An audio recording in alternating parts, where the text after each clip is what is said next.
नमस्कार, trains and travel में आपका बहुत बहुत स्वागत है। आज की वीडियो में एक छोटी सी झलक हम देखेंगे डेडिकेटेड फ्रेट कॉरिडोर की, जो हमारा EDFC है और अलीगढ़ के बाद आगे स्वर्ण शताब्दी से ये वीडियो शूट किया है ऐश्वर्य कुमार सिंह जी ने और हमको भेजा है। जैसा आप सब जानते हैं, डेडिकेटेड फ्रेट कॉरिडोर जो 2 फ्रेट कॉरिडोर हमारे वहाँ बनाए जा रहे हैं देश में। एक पश्चिम वाला है गलियारा वेस्टर्न डेडिकेटेड फ्रेट कॉरिडोर और एक ईस्टर्न डेडिकेटेड फ्रेट कॉरिडोर है और इस पर मैं पूर्व में भी वीडियोस कर चुका हूँ। ये पूरी तरह से एक प्रकार से, ये देखिए यहाँ पर आपको दिख रही होगी मालगाड़ी के डिब्बे खड़े हुए हैं। एक प्रकार से ये बहुत बड़ा गेम चेंजर इसको माना जा रहा है भारतीय रेलवे के लिए भी और साथ ही साथ भारतीय अर्थव्यवस्था के लिए भी, क्योंकि जो मालगाड़ियाँ अभी हमारे देश में चलती थीं विशेषकर इन 2 रूट्स पर, क्योंकि दोनों ही तरफ पोर्ट हैं, हमारे पश्चिम बंगाल की तरफ और गुजरात से महाराष्ट्र तक, तो यहाँ पर मालगाड़ियों को बहुत समय लग जाता था सामान को ले जाकर के पहुँचाने में पोर्ट तक फैक्ट्री से। तो उसके लिए ही ये विशेषकर अलग से एक डेडिकेटेड फ्रेट कॉरिडोर ही पूरा स्थापित किया गया, ताकि जो मालगाड़ियाँ हैं बिना रुके अधिक से अधिक दूरी को तय कर सकें तेज़ गति के साथ।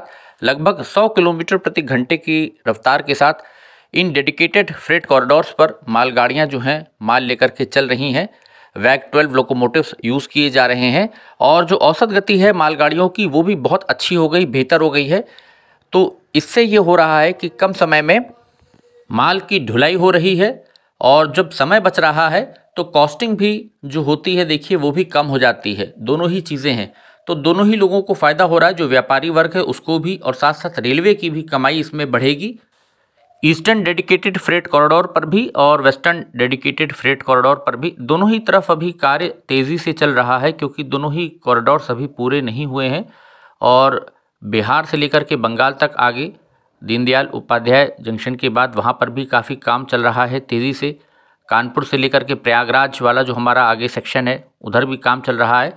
तो उम्मीद की जा रही है कि अगले वर्ष 2022 में इस गलियारा जो हमारा है डेडिकेटेड फ्रेट कॉरिडोर का, इसका और भी हिस्सा जो है वो खुल जाएगा, ऑपरेशनल हो जाएगा धीमे धीमे, जिसके बाद फिर और समय में कमी आएगी धीरे धीरे। दोनों ही फ्रेट कॉरिडोर जो हैं वो बहुत इम्पॉर्टेंट हैं हमारी अर्थव्यवस्था के लिए भी और भारतीय रेलवे को तो ये कमाई अच्छी करके देंगे ही।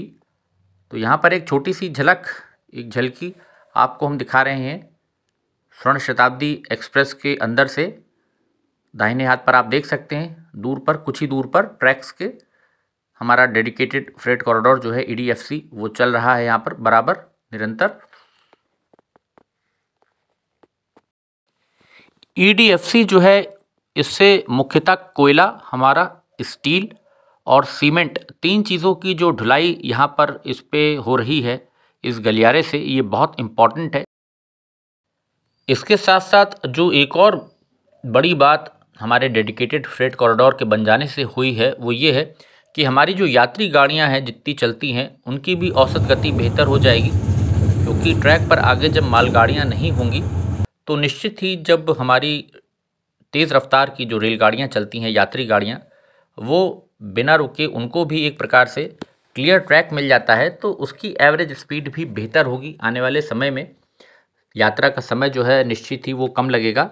तो ये सारे फ़ायदे हैं डेडिकेटेड फ्रेट कॉरिडोर के। तो एक झलक थी ये, उम्मीद है वीडियो आपको पसंद आया होगा।